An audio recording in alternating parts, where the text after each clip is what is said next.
kulan kan ay soo qaban qaabiyeen Gudiga Dhismaha Golaha Degaanka Degmada Gaalkacyo ayaa ahaa kulan Gudiga Odoyaasha dhaqanka uga codsanayay garab istaag taageero dhismaha Golaha Degaanka ah maadaama odayaasha dhaqanka ay saldhig u yihiin aasaaska dawladnimada. kulan kan ayaa waxa ka soo qayb galay odayaasha dhaqanka, waxgaradka iyo maamulka Gobolka Mudug. ugu horeyntii kulan kan iyo ujeedkiisa waxa ka warbixiyay Siciid Maxamed Gardaane oo xubin ka ah Gudiga Dhismaha Golaha Degaanka Degmada Gaalkacyo. waxaanu caaw isugu nimid waqtiga gaaban awgiis odayaashu waxay door ka yihiin dhismaha dawladda hoose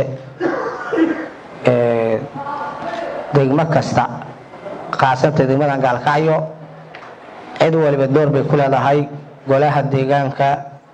odayaasha dhaqanku door bay ku leeyihiin, Gudiga farsamada door bay ku leeyihiin, wasaaradda arrimaha gudaha door bay ku leedahay, hay'adaha deeqda bixiya door bay ku leeyihiin. waxaan isku diyaarinay inaan cid walba doorkii ay ku lahayd inay ka hesho. waxa ogtihiin waa golihii shanaad ee degmada Gaalkacyo laga dhiso, runtiina ka faa'iideysiga hay'aduhu ay bixiyaan oo dawladaha hoose lagu dhiso ma aanan helin. sababtuna waxay ahayd oon u tiirinaynaa in dad badan oo door ku lahaa ay meesha ka maqnaayeen. saa darteed maanta waxaan rabnaa in cid walba doorkeedu u dhan yahay oo aysan dhicin wax la yiraahdo kulamo ogeyn. sidoo kaleete inaad Gudiga qabanqaabada Golaha Degaanka inaad adinkuna u muujisaan taageero iyo la shaqayn si lamida sida hore u soo taageerteen. dhanka kale odayaasha dhaqanka iyo waxgaradkii kulanka ka soo qayb galay ayaa soo dhaweeyay shaqada ay hayaan gudigani, waxayna sheegeen inay garab iyo gaashaan u yihiin howlaha dhismaha Golaha Degaanka Degmada Gaalkacyo iyo maamulkaba, iyagoo talooyin toosin ah u soo jeediyay Gudiga. Gudiga waxaa la soo dhawaada waa taageersanahay waana aqbalnay. idinkana waxaa la inka rabaa waxaad haysaan waxa weeye waa masiirka deegaanka. masiirka deegaankana waxa lagu imaanayay wax ka beddelan waa in lagu yimaado. masiirka deegaanka waxaa laga rabaa maanta dad micno leh oo lagu keeno deegaanka wuxuu u qabanayaa inaan lagu keenin hebel baa maaragtay soo horeeyay, hebel baa dambeeyay, hebel baa mudan iyo hebel nin jeclays iyo xisbi midna inaan lagu keenin. waxaa laga rabaa maanta karateer iyo aqoon hawlkarniyo in lagu keeno inuu deegaanka u soo shaqeeyo wax u qabatay inuu hadda laga filaayo 20 jir mudug jooga. waxaa la ilaahay waa qarin qodobku waa isgaranayaa. Gudigana magaca ayaga la bixi doona, magaca ay la bixi doonaan baa lagu xusi doonaa, lagu qaybayn doonaa. oo wax ku leh arrintan waxaan soo dhaweynaynaa haddana Golaha Degaanka iyo ragga qalqaaliyay arrintan maadaama waqtigeedii la joogo doorashada deegaanka waqtigiisii la joogo. ragga qalqaalinaya in Golaha Degaanka si dastuura oo wanaagsan oo xushmo leh ugu soo xulo annaguna waa soo dhaweynaynaa. waxaan sidoo kale anoo afka beesha ku hadlaya rabaa inaan ta'kiidiyo oo sheego inaan taageersanahay Gudiga, la shaqayno, si fiican aan isaga warqabno.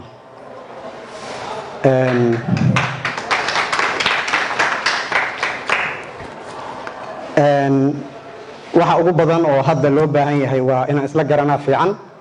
dhismaha Gudiga Golaha Degaanka. dadkoo dhan ma soo wada geli karaan, qof kasta xubin ma noqon karo. waxaa la rabaa oo aan ku boorinayaa anagoo dhan isku boorinaynaa in intii Ilaahay u alfaa noqonaysa aan ku dadaalno in xul ah oo wax ka bedeli kara deegaanka inay noqdaan. xagga hogaankana dad badan baa u taagan. waxaan rabaa aan fikradeeda ku darsado hoggaanka aanu ku soo xulanno hoggaan la soo tijaabiyay. ma ahan qof dusheena lagu tijaabinayo, qof la soo tijaabiyay inuu noqdo hoggaanku oo wax qabadkiisa la yaqaano. sababtoo waxa weeyaan wax qabadkuna sida Soomaalida badan u taqaana ma aha nin inta xafiis fariista reerihiisa naas nuujiya ma aha. waxa weeyaan nin hawlaha guud oo dadka ka dhaxeeya wax ka qabta public service wax la yiraahdo. wali wada taageero laga rabteen oo loogu yeerteen Ilaahay baa taageero leh waana idin taageerna waana idin taageeraynaa garabkiinaana taaganahay raalli baana ka nahda allaha idinku guuleey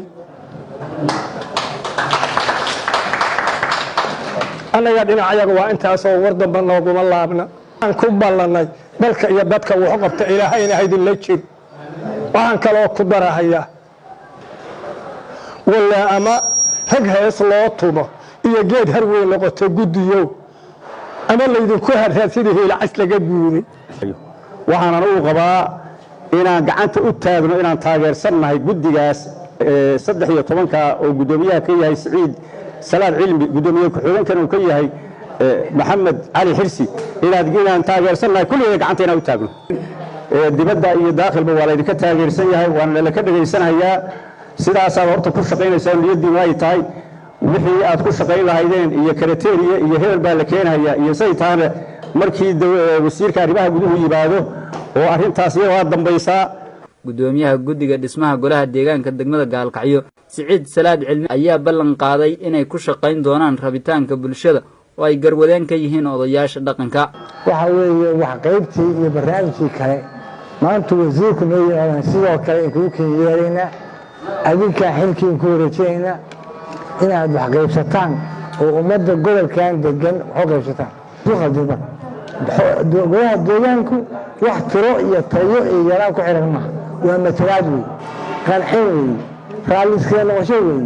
isku ay xaaraan weey barnaamijkaas waa barnaamijka anagu aan aaminsanahay uu ku dhisan yahay qaabka wasaaradda arrimaha gudaha iyo hay-aduhu ay ku shaqeeyaan waxa weeye nin gobolkan degan waa inaan la qabin gunaanadkii kulanka waxaa goobta ka hadlay gudoomiye ku-xigeenka maamulka iyo maaliyadda gobolka Mudug Axmed Maxamed Shiro Qodaar oo soo dhaweeyay Gudiga Dhismaha Golaha Degaanka wuxuuna sheegay in deegaankan masiirkiisa uu gacanteedu ku jiro Gudiga Dhismaha Golaha Degaanka Degmada Gaalkacyo isla markaana looga fadhiyo cadaalad iyo sinaan buuxda waxaan ku soo dhaweynaynaa gacmo furan waa la shaqeynaynaa odayaashana mid baa laga rabaa golaha niman gudigaana mid baa laga rabaa odayaasha waxa laga rabaa waxaad xasuusanaatiin shaqada inaad ku leedihiin adinka shaqada iska leh deegaanka iyo dalka iyo diinta in loo turan waa la rabaa maanta waxa la kala ogaanayaa ninkii hunguri daran iyo ninkii deegaanka raba iyo ninkii hunguri darro la soo istaaga meel maanta kala ogaanaynaa waxa la rabaa koow in la hormariyo deegaanka iyo dadka in loo turan la rabaa waxa la rabaa golaha deegaanka oo la keeni doono waa yar yahay ma tira badna dadkana in la kala gaarsiiyo haddana si xaqa iyo sharafa loo kala gaarsiiyo gudigana waxa laga rabaa qabiilka ninkii inta madaxa la gala iska dhici yiraahdo dadka waa dilmilow looma diro waxa loo diray intay meel dabada gashaa inay yiraahdaan cadaalad inay ka shaqeeyaan baa loo magacaabo way soo dhaweynaynaa cadaalad ma idin dirnay sharafaan idin dirnay wanaagga deegaanka idin dirnay idiiman dirin inaa cidna jeclaataan qol la safataan